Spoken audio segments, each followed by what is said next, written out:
Hey guys, so I am making this video for you guys out there who are in a situation where your cars are not starting. My uh, I had an issue with my truck the other day, and it wasn't starting at all. And I did find out what the answer was, and I did get it to start. Everything was, everything's working fine now. But let me tell you guys what happened with with that. So basically, I was parked at a Home Depot and went to get some stuff. Came back out, tried to start the car, tried to start it, and nothing happened. Nothing happened.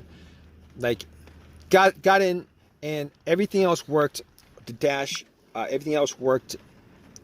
I just got this truck a couple months ago, but and it drove fine. Everything worked fine, except could not get it to crank this time around.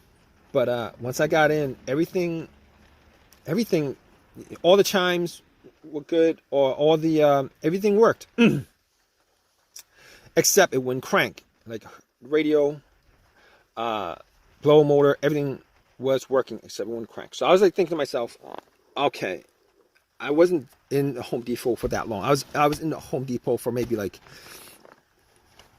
45 minutes or something like that. Maybe I left the lights on. So first thing I did was I turned on the lights. Turned on the lights, and they were pretty bright. Went out, checked out the lights, the headlights, and they were pretty bright. I'm like, maybe it's not the battery, because first thing that came to my mind is the battery. I don't know the history of the battery. So anyway, I popped the hood, looked at the battery. Battery was like 2 years old.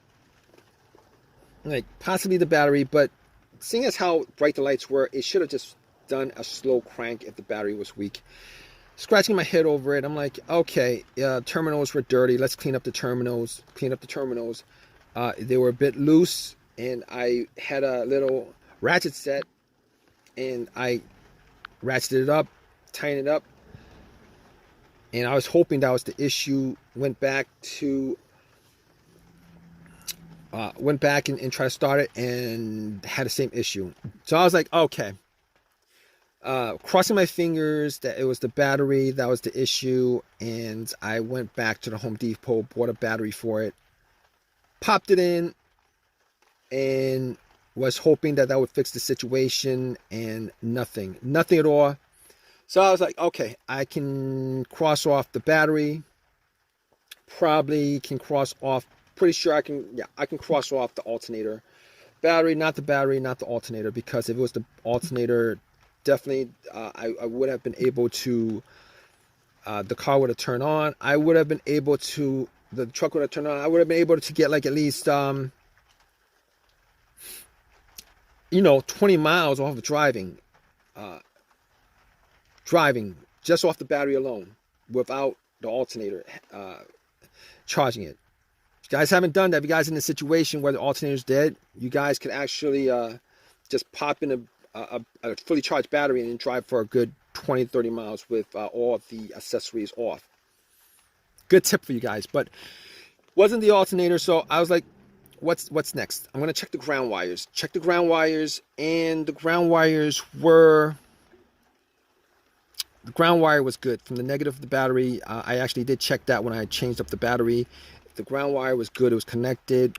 There's no corrosion on it. A little bit of rust, no corrosion. I'm like, okay, not the ground wire, not the battery. Can eliminate the alternator. What else could it be? So I'm looking around. I'm like, fuses and relays.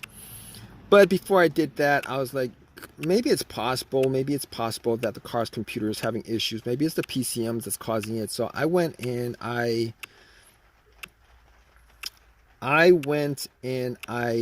got I had an OBD2 that I used when I bought the car that I got from Walmart for $19. And basically what I did was I know that the OBD2 is not going to pick up a no start issue for the most part. It's, especially a $19 OBD2. But I plugged it in just to make sure that the battery's connected to the car. And guess what? The computer was connected to the car. And guess what? The computer was connected to the car. It did a readout. There was no codes. Nothing that would cause the situation that it could pick up. That it could pick up. Everything was good. Okay, so I can rule out the car's computer not connecting to the car. Fine, can rule that out. At that point I was thinking, okay, I got a couple of easy fixes left with this. A couple easy fixes I have left with this. One of those easy fixes would be a fuse or relay. And I was crossing my fingers that it may be a relay. But thinking about it, I thought about it, I was like, okay, every time I try to start, and I did try to start at least 20 times, it would make a click. It would keep on making like one click on each try. And one click on each try, pretty sure that that's coming from the relay, all right? Because if I had heard no click at all, I would know that maybe the relay was having issues, because the relay, that click is just a relay initiating from the battery to the battery initiating contact to the starter, battery to relay to starter. Anyway, at that point I was able to rule out the relay. Thinking more about it, I was like, maybe it's one of the fuses. Maybe it's the fuse to the starter. And I was thinking all these situations that I had previously, and before I got this truck, I actually did have an Acura, and one of those situations that occurred when I had that Acura was a no start, no crank situation, and it was no crank, no start situation in with that car because I had no power to the car, and figured out that it was the main fuse that was blown. Pretty much connected two screwdrivers, two metal ends of the screwdrivers to where the fuse terminals were, and the car powered on and started up. Unfortunately, it was not an easy fix for this, because I was getting power. I was getting power for everything except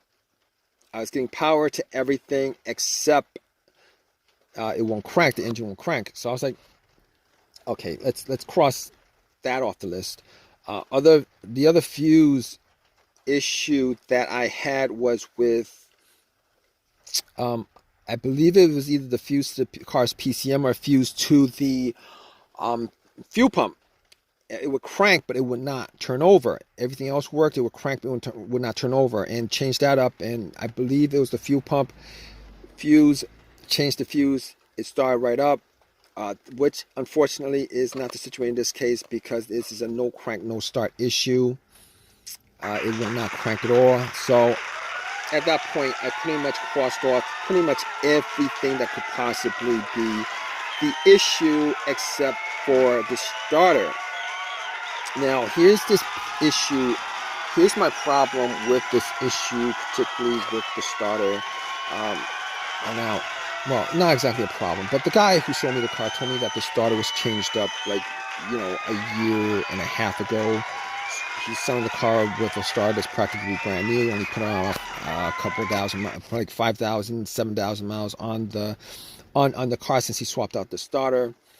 And I was thinking to myself, maybe it is the starter. Maybe it is the starter. So I was like, at that point, I was like, there's no way I could test it out. I could, but there's no way I could test it out, particularly in a Walmart parking lot. So I was like, I had my tools with me and everything. So called AAA. AAA picked up the truck, drove it home, and then I doubled up on all the things that I mentioned in this video: the fuses, the relays, the grounds, the battery. Double check, charged up the battery, 200%. Everything was checked out. I did a bump test on on the relay sockets with a pin. The starter did not start up. I was like, okay, pretty sure it's a starter.